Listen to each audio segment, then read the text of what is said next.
Hey everybody, today I've got a little different project going on. I've got a Lazy Susan here, and this Lazy Susan is made out of marble.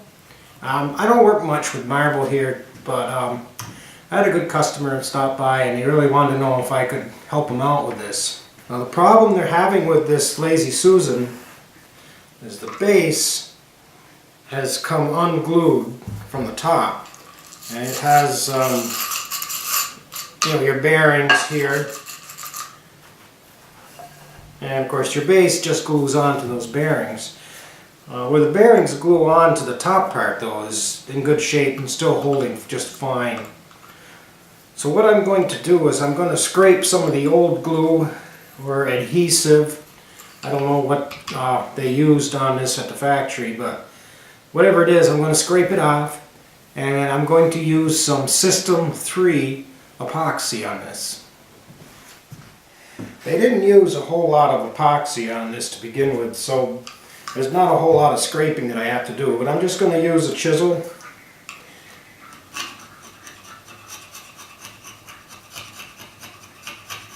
And that's taking it off without too much trouble.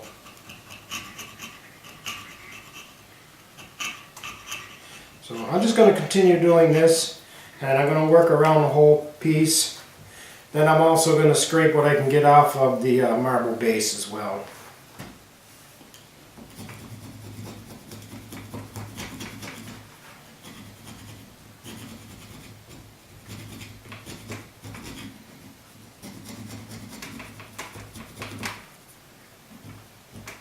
This epoxy comes off a lot harder on the marble than it did on the metal base.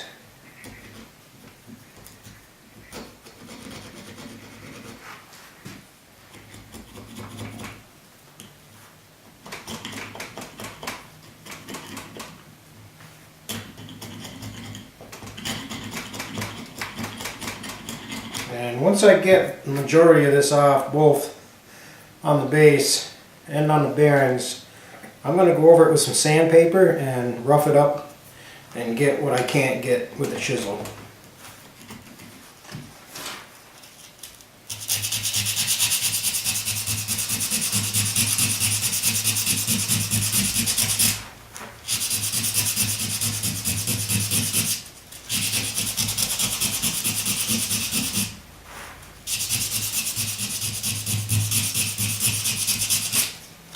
I think the hardest part of doing this kind of work is getting all the old glue, all the old adhesive, whatever they use, off from there as much as I can.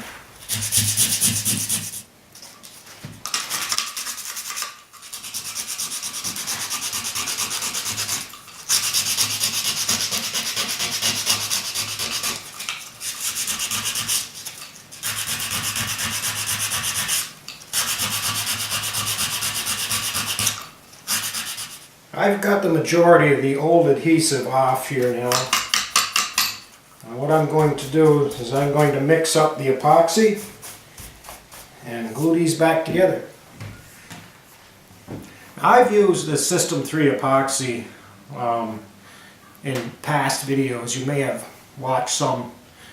And why they call it System 3 is you have, like any epoxy, you have a resin and you have a hardener.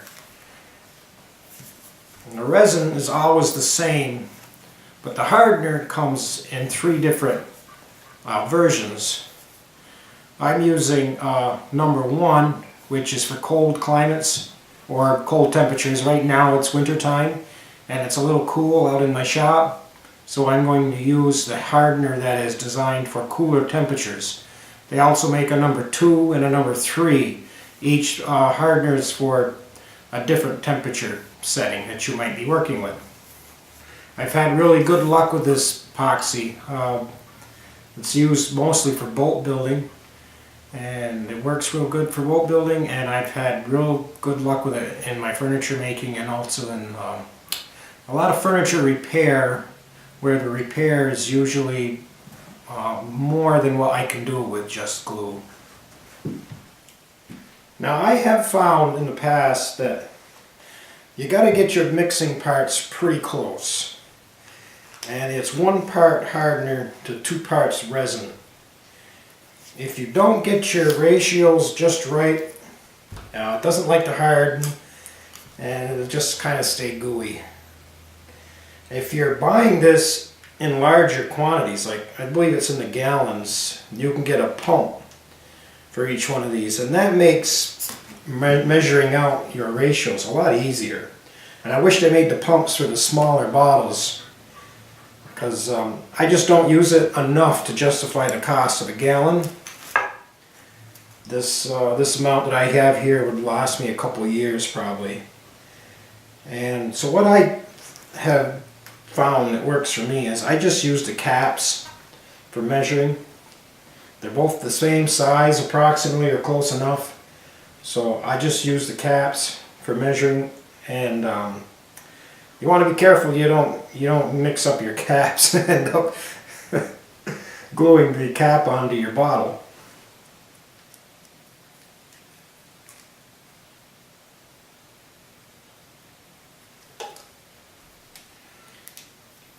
Now I also use 2 different mixing sticks, 1 for each bottle. There again, because I don't want to have resin on 1 stick and then use that same stick on the hardener and end up gluing the cap onto the bottle.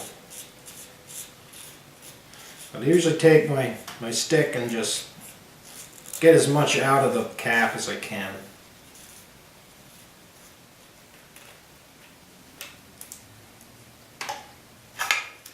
Try to keep things fairly clean with this, but inevitably it's pretty gooey stuff.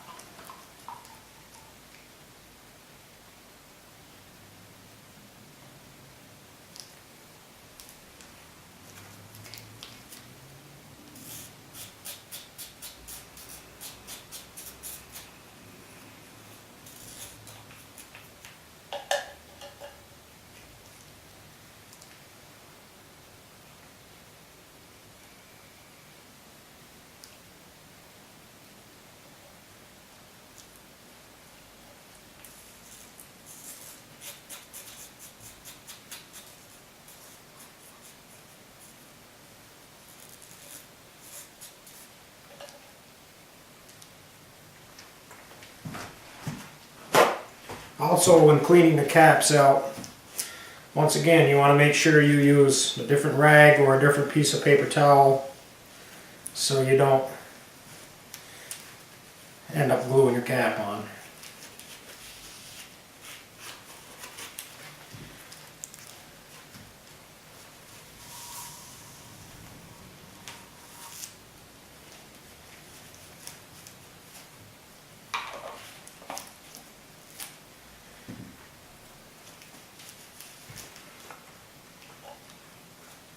Of course, you want to mix it thoroughly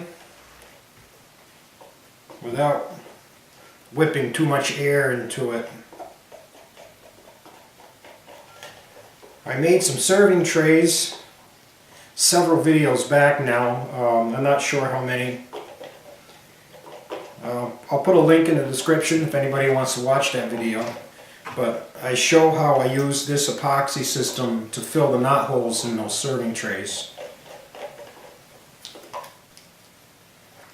Once I have this epoxy thoroughly stirred, I'm just going to apply it to my 2 surfaces.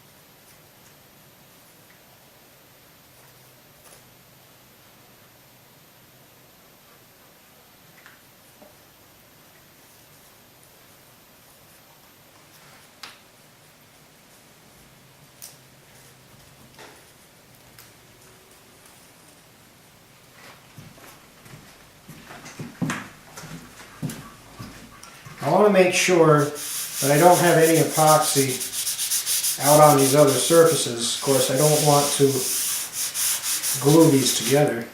They're not supposed to hit. There should be a gap between the two so they can spin, but I just want to be safe.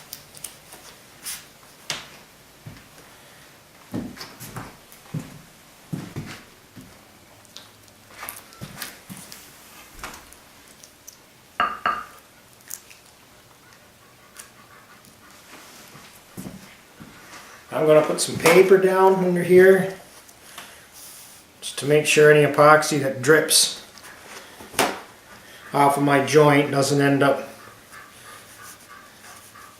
on the marble.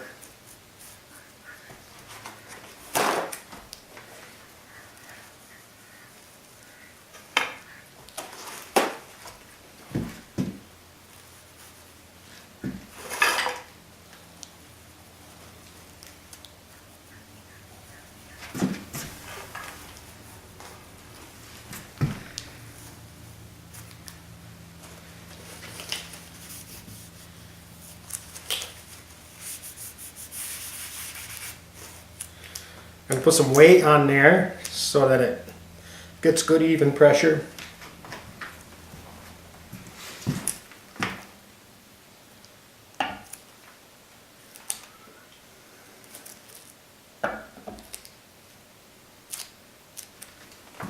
Well, I guess that's it for now. I'm just going to let this sit overnight, approximately 12 hours or thereabouts. And tomorrow I'll come out here and we'll check it, make sure we had a good bond. So, I'll see you then. Well, it's just been setting up for overnight. Guess it's time to take this weight off here and see how this turned out.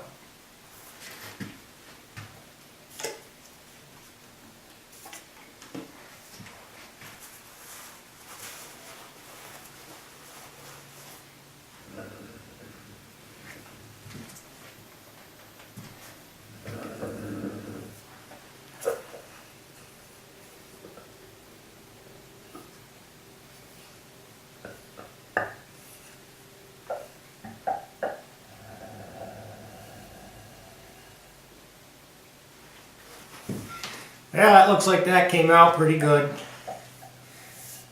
One thing I'd like to caution you about if you ever want to use this epoxy system, if you have a workshop that gets cold in the evenings, especially during the winter time where it's apt to drop down below freezing or close to it, you'd be best off probably to do this inside your home where it stays warm, or if you can, just keep the heat up in your shop at night, because the freezing temperatures could affect the strength of this epoxy. And I've had instances myself where if the temperature dropped below freezing before the epoxy set up, it wasn't going to work.